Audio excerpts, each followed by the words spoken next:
aka so ga masoyan juna. Zama na lumana ni da ke mazauna tare. Zama na amana aka so ga masoyan juna.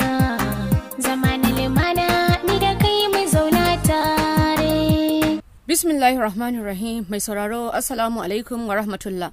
Barkamu da sake kasancewa a cikin wani sabon shirin na taskar masoya, inda muke karanta muku littafin abokin miji na wallafar Aisha Muhammad Altu. Faruk da Fa'iza kuwa da ƙyar suka iya tashi sallar asuba saboda kusan raba dare suka yi suna faranta ran junansu. Jikinta sai ciwo yake, idanuwanta duk sun yi mata nauyi saboda rashin samun isasshen baccin da bata yi ba. Duk jikinta ya yi mata wani iri, wanka ma sai taimakon Faruk ɗin suka yi. Bayan sun kammala suka ɗauro alwala suka fito. Bai tsaya komai ba, kawai ya zira jallabiya, kana ya fesa turare, ya ɗauki tasbaha ya fice daga gidan zuwa masallaci. Bayan an yi da sallah ta miƙe, tana ƙoƙarin cire hijabin jikinta ya shigo ɗakin da sallama. Bai jira komai ba, kawai ya cire jallabiyar jikinsa ya ajiye ya haye gado. Sai da ta ninke hijabinta ta ajiye, sannan ta matsa bakin gado tana faɗin, ina kwana Habibi? Dagowa yana kare mata kallo ba tare da ya amsa mata ba. Ya janyo hannunta ta faɗo kansa ya ce, lafiya kalau. Kefa, da fatan ke ma hakan, ya faɗa yana ɗago kanta da ke kan ƙirjinsa. Daga fuskar ta yi, ta zumburo bakinta kana ta ce, ai ni ban da lafiya, duka jikina ko ina zafi. Saurin saka yatsunsa biyu ya yi, ya kama labbanta ya haɗe ya matse yana faɗin, Habibti na kin ɓaci da ragonta, ban san me yasa ba. Ya faɗa yana ƙarewa fuskar ta kallo. Sake ɓata fuska ta yi, tana kokarin cire yatsunsa da ke rike a bakinta wanda suke mata mugun raɗaɗi saboda matse sun da yayi. Ta ce, ai ni dai ba raguwa bace. Sake kai hannun yayi zai matse bakin, ta janye da sauri ta matsa baya. Yayin da tuni idanuwanta suka fara tara kwalla, ta kalle shi kana ta ce, Allah fa samun baki fa za ka yi. Ta yi maganar a shagabe, tana sauke numfashi da kyar. Sauke kansa yi yana murmushi kafin ya juyo yana kallanta yana faɗin, sorry gwarzuwar matata. Ya yi maganar da murmushi a kan fuskarsa.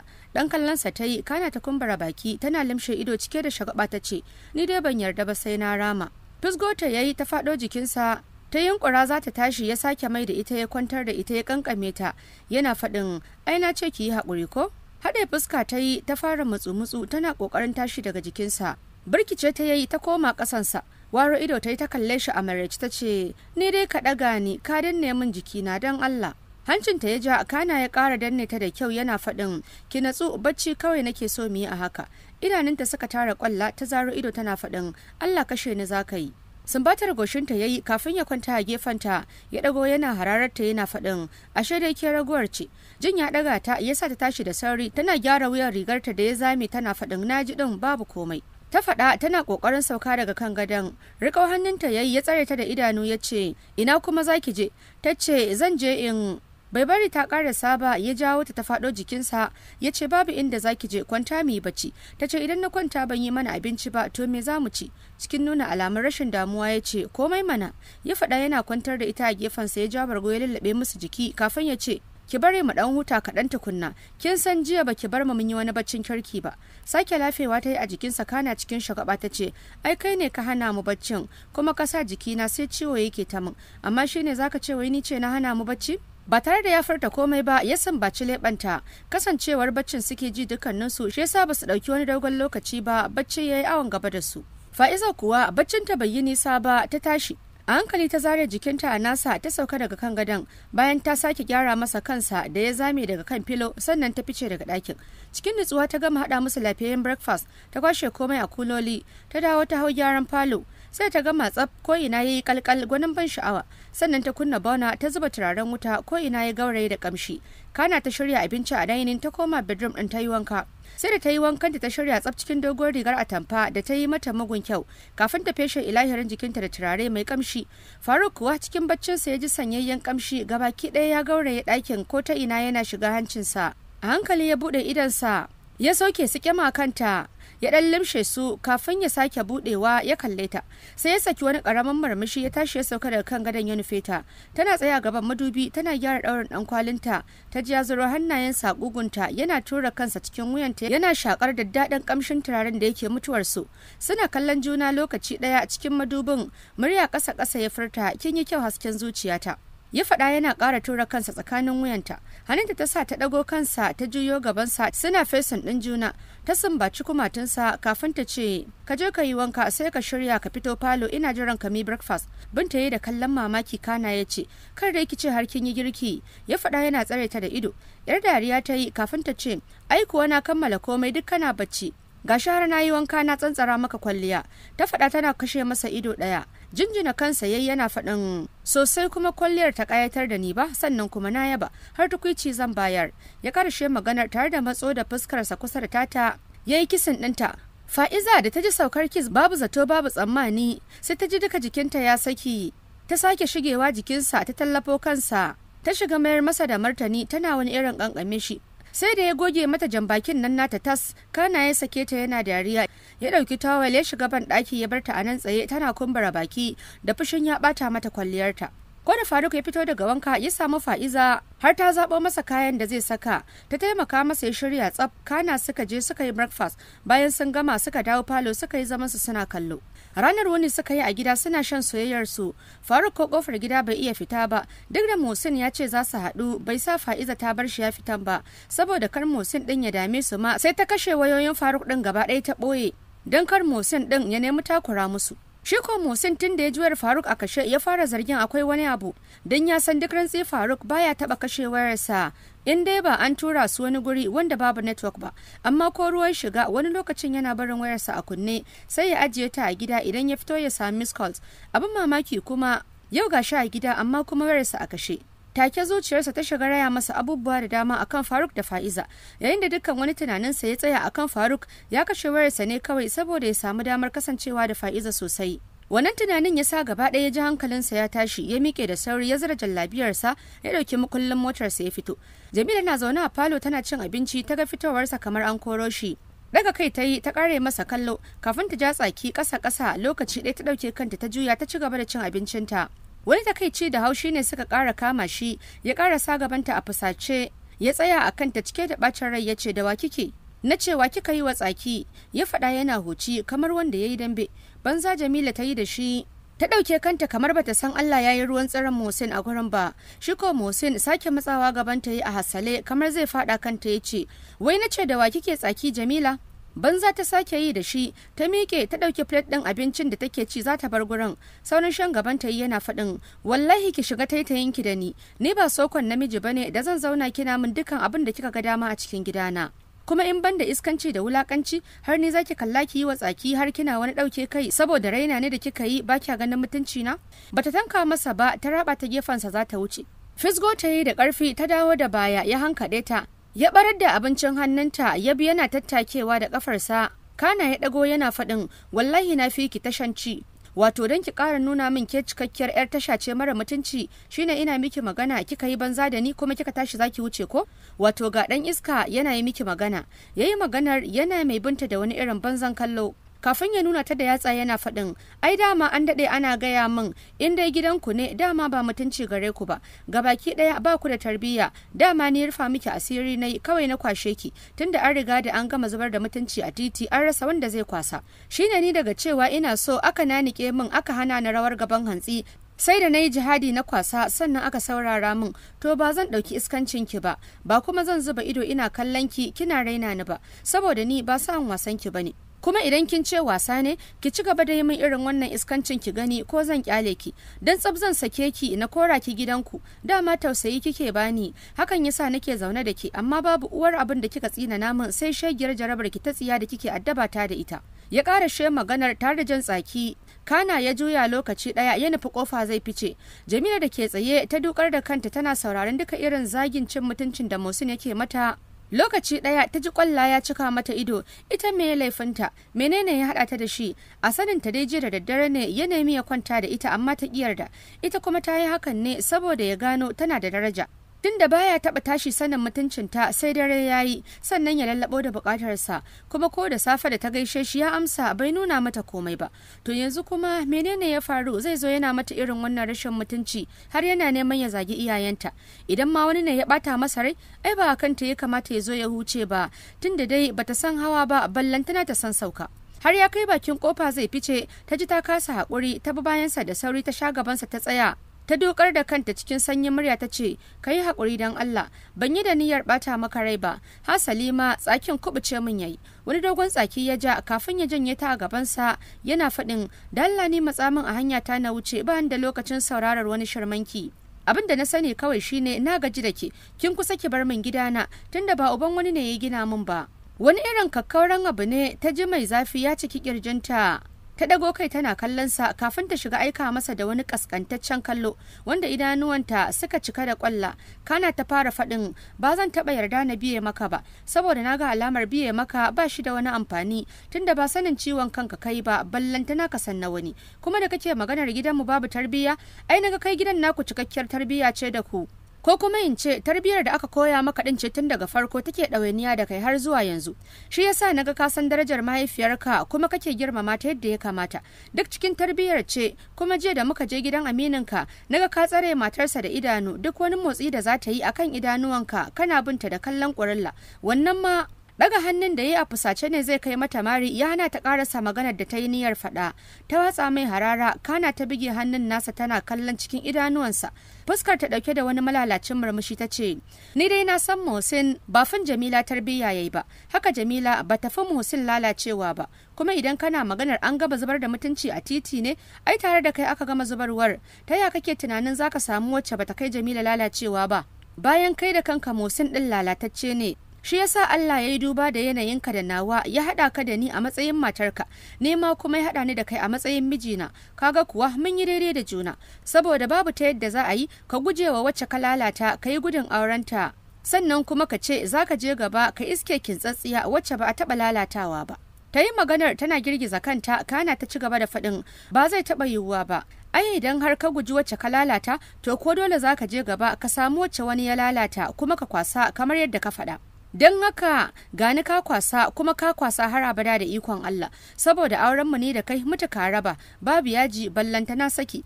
Don dukkan wani tantirancinka Jamila ta fi ka, dama ina bin ka a sannu ne saboda ina tunanin zaka gyara halayenka, to ashe ba haka bane, amma tun da rashin mutunci ka zaba to sai ayi. Tana gama maganar ta raba ta gefensa ta yi wucewar ta bar shi a nan sake da baki yana binta da kallon mamaki.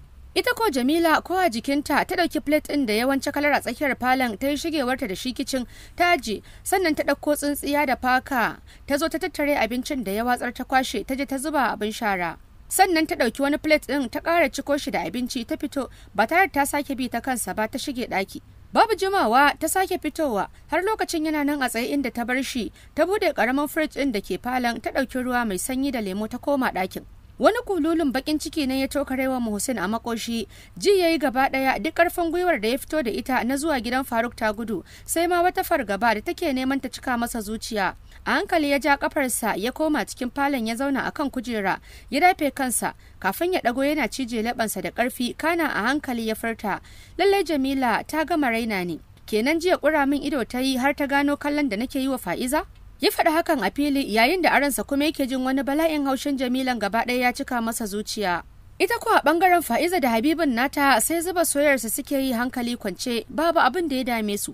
Tsantsar kulawa kawai suke baiwa junansu, wanda ta sa Faruk gaba ɗaya ƙara susucewa akan Fa'iza, ya manta da zancen wani Muhsin kwata-kwata a ransa. Ballantana ya tuna alƙawarin da suka yi da shi za su je cikin gari gurin abokinsu, daga nan kuma su tattauna wata magana da ta shafe su. Ya manta komai, babu abin da yake ji da gani a gabansa sai Fa'izarsa. Wani irin shauƙi yake ji da zazzafar ƙaunarta suna ƙara kanainaye masa zuciya. Kwance yake akan jikinta, ya rungume ta kyamkyam kamar wanda aka ce za a kwace masa ita. Ya dago kai a hankali yana kallanta, sauran limshe idanta ta yi da suka cika da kwalla sai ga hawaye shar suna zararowa. Dan murmushi yayi, kana ya kai hannu ya fara share mata hawayen yana shafa fuskarta, kafin ya dago ya sumbaci kumatunta yana faɗin, sorry yar shagwabata, a daina kukan haka, an daina, ba zan ƙara ba, kin ji raguwar matata? Ya faɗa yana cusa kanta cikin ƙirjinta. Dan bige masa kafaɗa ta yi ba tare da ta buɗe idanuwanta ba, ta ɗora hannunta a kansa ta fara shafawa a hankali cikin nutsuwa. Limshe idanu yayi yana jin wani irin abu a ransa. Shafa kyakkyawar fuskarsa ta yi kafin ta kumbura baki tana faɗin, ni ka ɗaga ni. Ta faɗa cikin raunin muryarta tana ƙoƙarin ture shi daga jikinta. Ƙara sakar mata nauyinsa yayi yana dariya, kana ya ce, yi haƙuri Habibtina, tashi mu je na gyara ki kin ji? Ya faɗa yana ɗaga ta kafin ya ɗauke ta cak kamar wata 'yar yarinya suka nufi ban ɗaki. sai da ya gama gyara mata jikinta tsaf sannan shi ma ya gyara nasa jikin ya ɗauko ta suka fito ya zauna da ita akan gado ya je ya buɗe wardrobe ya ɗauko mata doguwar riga mara nauyi da hijabi ya bata sannan shi ma ya shirya yana kallanta sai limshe ido take alamar ta gaji ya ɗauko darduma ya shimfiɗa ya zo ya ɗago ta yana faɗin bari mu yi sallah sai ki kwanta ko idan muka ci abinci turo baki ta yi kamar za ta yi kuka ta ce ni idan na yi sallah zan kwanta bata fuska ya yi yana faɗin sai fakin ci abinci sannan za ki kwanta yarinya ya faɗa kafin ya tada sallah bayan sun idar ya miƙe ya fice daga ɗakin lokaci ɗaya yana faɗin karfa ki kwanta habibti ki jira ni ina zuwa yana fita ta tashi tana tafiya a hankali ta ƙarasa bakin gado ta zauna tana jin yanayin jikinta duk ya ɗauki zafi kamar zazzaɓi zai kama ta bai daɗe da fita bai dawo ya rage kayan jikinsa haka ya zauna kusa da ita yana murmushi ya janyo ta jikinsa lokaci ɗaya yana faɗin ya haƙuri kin ji yanzu malam garba zai kawo mana abinci idan kika ci sai ki kwanta Gyaɗa masa kai ta yi kana ta kwanta akan kafarsa. Sun yi kusan minti 20 a haka kafin suka juyo ana buga kofar falon. Dan janye ta yayi daga jikinsa ya kwantar da ita sannan ya miƙe ya saka jallabiya ya fice daga ɗakin. Bai jima ba ya dawo da manya-manyan ledoji guda biyu masu ɗauke da tambarin cikin Republic da faranti a hannunsa. Ya ajiye sannan ya zare jallabiyar jikinsa ya ajiye. Kana ya ɗauko ta ya zaunar da ita kusa da shi ya cire mata hijabin jikinta. Ya buɗe ledar ya ciro manyan gasassun kaji guda biyu. Sai tururi suke yi suna tashin kamshi. Ya zuba a kan farantin sannan ya ciro takeaway ɗin fried rice da haɗin coleslaw a wata 'yan roba ya ciro drink ya ajiye a gefe ya ƙara matso da ita gabansa ya fara bata abincin a baki shi ma yana ci suna gamawa ya kwashe sauran da suka rage ya fita da su ya kai kicin sannan ya dawo ya same ta a ban ɗaki tana wanke bakinta shi ma ban ɗakin ya shiga domin ya wanko nasa bakin. Shi ko Muhsin ganin zaman bai kara masa komai ba sai bacin rai da bakin ciki yasa yanke shawarar kiran budurwarsa don ta zo ta wanke masa bacin ran da yake ciki sannan ta ɗebe masa kewar rashin fa'iza ba tare da tunanin komai ba kuwa ya kira wata tsohuwar budurwarsa Rashida wacce suka daɗe tare da ita kafin ya san zai haɗu da Jamila ya yi mata kwatancen gidansa ya ce ta zo maza yanzu nan yana jiranta. Bai fi minti 15 da kiranta ba ta karaso kofar gidan ta kira shi ya fita ya shigo da ita yana rike da hannunta suka shigo cikin falon. Jamila kuwa wacce tana jin fitarsa ita ma ta fito falon ta zauna don dama ta gaji da zaman ɗakin kuma ta ƙi fitowa ne kawai saboda ta san yana nan kuma ba ta so ta fito su haɗu balle wani abin ya ƙara haɗa su a ɗora daga inda aka tsaya tunda ta san ba haƙura ya yi ba yana ganin ta zai sake ɓallo wata tsiyar don a ci gaba. Shigowarsu ta sa ƙirjin Jamila wani irin bugawa ta zuba wa Rashida idanu don ta ci wani uban dogon takalmi ga wasu shegun riga da wando matsatsu da suka yi mugun matse ta. Fuskar nan tata duk ta koɗe da bleaching gashi ta sha uban jan baki ta wani kwamo gilashi bakin nan nata kamar akuya ta ci dusa saurin ɗauke kai ta daga kansu ta yi kamar bata ma san da shigowarsu ba amma duk da haka kirjinta bai daina bugawar ba babu wanda ya kula ta suka yi wucewarsu ta gabanta suna rungume da kugun juna suna dariya suka shige ɗaki suka rufe kofa. Kasa ɗauke idanunta Jamila ta yi daga kan ƙofar ɗakin zuciyarta na mata wani irin suya da raɗaɗi. Tabbas ta san Muhsin cikakken ɗan iska ne na ƙarshen ƙarshe. Amma ko da wasa bai taɓa zato ko tsammanin duk shahararsa a iskanci zai iya ɗauko karuwarsa ya kawo mata har cikin gidan aurenta ya kuma shiga da ita har cikin ɗakin baccinsu ba wanda nan ne sirrinsu. Ƙarewarta kuma su hau kan gadon baccinsu inda suke kwanciyar aure suke raya sunna a kai. Ji ta yi gaba ɗaya zuciyarta ta ƙi nutsuwa ta kasa haƙura kamar yadda wani gefe na zuciyarta ta yake bata umarni. Sai kawai ta miƙe tana jin wani mugun tafasa da ranta yake yi na ƙaruwa ta nufi ɗakin. Wani irin rawa jikin Jamila yake yi wanda ya sa da ƙyar ta iya ɗora hannu akan ƙofar ta tura da duk ƙarfinta ta buɗe ta shiga. Cak ta ja ta tsaya a bakin ƙofar tana kallon su yayin da take jin wani sabon ɓacin rai yana taso mata. Da saurayin Muhsin da ke tsaye daga shi sai gajeren wando a jikinsa ya rungume Rashida wacce take tsaye a gabanta ita ma haihuwar uwarta. Waigowa ya cike da mamaki ya kalli Jamila da ta daskare a bakin kofa tana kallon su kafin ya dauke kansa lokaci ɗaya yana faɗin lafiya kika wani tsaya mana a bakin kofa kina kare mana kallo idan shigowa zaki ai kare ki shigo ko dagowa da shi da ta yi ta watsa mata wani banzan kallo kafin ta juya a yatsana tana faɗin ita kuma wannan ɗin wace ce a arziki Jamila ta bata amsa da cewa matarsa ce ta sunna ba irin ki karuwa ba wacce bata san ciwon kanta ba. Wata irin dariyar rainin wayo Rashida ta bushe da ita kafin ta ce, lallai kuwa matarsa ta sunna, ni kuwa na ga matar sunna. Baby, ashe dama kana da wata matar amma ka ɗauko karuwa. Ta faɗa tana kallon Muhsin, wanda ya zuba wa Jamila ido yana aika mata da wani mugun kallo na jin haushin shigowar da ta yi, ta katse masa hanzari. kafin ya girgiza kai lokaci ɗaya yana faɗin ina da mata baby amma ba ta da wani muhimmanci a gurina, shi yasa na kira ki saboda ki zo ki kawar min da kishirwata, amma kin san ni babu abin da zan ci da wannan abar. Ya faɗa yana nuna Jamila sama da ƙasa lokaci ɗaya yana taɓe bakinsa. Rashida ta ce to zaman me take yi maka a gida, ka sallame ta mana ta koma gidan ubanta tunda ba ta da wani amfani. Ta faɗa tana kallon Jamilan ita ma. Musin ya ce a'a ina tausaya mata ne saboda kin san zawarci ba shi da daɗi. Rashida ta fashe da dariya tana kallon Jamila, kana ta sake rangumo shi jikinta tana faɗin kuma fa haka ne baby, gara ka riƙe ta don ko banza za ka samu ladan ciyarwa. Ta ƙara shi maganar tare da kama hannunsa. Baki a hangame Jamila take kallon Musin da Rashida, kasa haƙuri ta yi. Ta taka har gabansu ta tsaya tana duban Musin wanda ya ɗauke kai yayi kamar bai ganta ba ta ce, yanzu karuwa kake cewa ta fi na gurin kan Musin kuma kake faɗi a gabanta? Kwalla ce ta tara a idanuwanta, amma shi uffan bai ce mata ba, haka ita ma Rashida ba ta ƙara ce mata komai ba, sai ma ƙara shigewa jikin Musin ɗin da Rashida ta yi tana taɓe baki. Tare da watsawa Jamila wani irin kallo ta ce, kin takura mana ki fita ki bamu guri don Allah.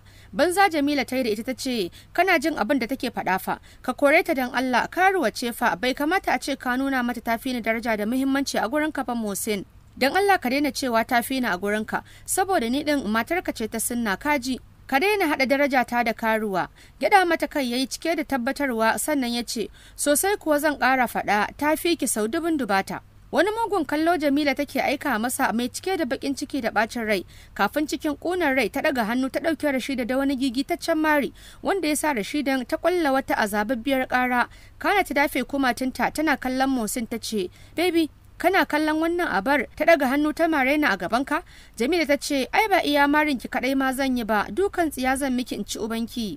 Ta ƙara shi maganar tare da bincike ta daga jikin Musin ta hankaɗe ta faɗa can gefe, kana ta nuna ta da yatsa a zuciyarta na ta farfasa ta ce, ki tashi tun muna shaidar juna ki fice min daga gida tun kafin na sauya miki kamanni. Dan gidana ba irin gidan da za a yi kuskuren shigo da irin ku bane ku fita lafiya, ki bari ku haɗa can inda kuka saba haɗuwa ku yi iskancin ku. Marin da Musin ya ɗauke ta da shi ne ya sa sauran maganar ta makalewa akan harshenta, da sauri ta dafe kumatu ta ɗago a tsorace tana kallon sa. Tana tsiyayar da hawaye ta ce, ni kamara Musin akan wannan abar har ka iya daga hannu kamare ni Musin akan karuwa. Cike da rashin mutunci ya ce sosai kuwa, kuma ko yanzu kika ƙara gigin taɓa ta sai na miki ninkin ba ninkin wanda ya fi wannan. Banza kawai shashasha wacce bata san abin da take yi ba. Ya ƙara she maganar tare da mika hannunsa ya ɗago Rashida da ta yi warwas a ƙasan ɗakin ta dafe kumatunta tana sauke numfashin azaba saboda buguwar da ƙugunta ya yi. A fusace Jamila ta yo kansa gadan-gadan ta bangaje Musin a harzike tana faɗin bari in nuna maka aikin shashasha banza. Kan Rashida ta yi tararin mota kamar wata mai iskokai, ta haye kanta ta shiga jibgarta a cikin fitar hayyaci. Tana haɗa mata da zafafan marika a duka kumatunta dama da hagu, tana huci tana faɗin daga yau ko cewa aka yi ki sake shiga gidan mutane da sunan kin biyo namiji inda kin san yana da mata ba za ki ƙara ba, ko nawa kuwa zai biya ki shegiya tsinanniya. Dan ubanki ki sake yarda a kawo ki gidan nan ki ga abin da zan yi miki, banza kawai yar wahala ƙazamar karuwa. Ta faɗa tana sakar mata naushi a bakinta, take bakin ya fashe ya fara tsiyayar da jini. A kiɗime Musin ya fusgo Jamila a ƙoƙarinsa na sanya ɗaga ta akan Rashida, amma ina ya kasa. Sai ma wata irin wawura da ta yi masa tana nan farfashi kamar wadda iskokinta suka tashi. Da sauri ya sake ta ya koma da baya yana zazzaro idanuwa cike da firgici ya ce, wallahi ki ɗaga ta ni babu ruwana dukkan abin da ya same ta, ke za a kama babu ruwan Musin a ciki.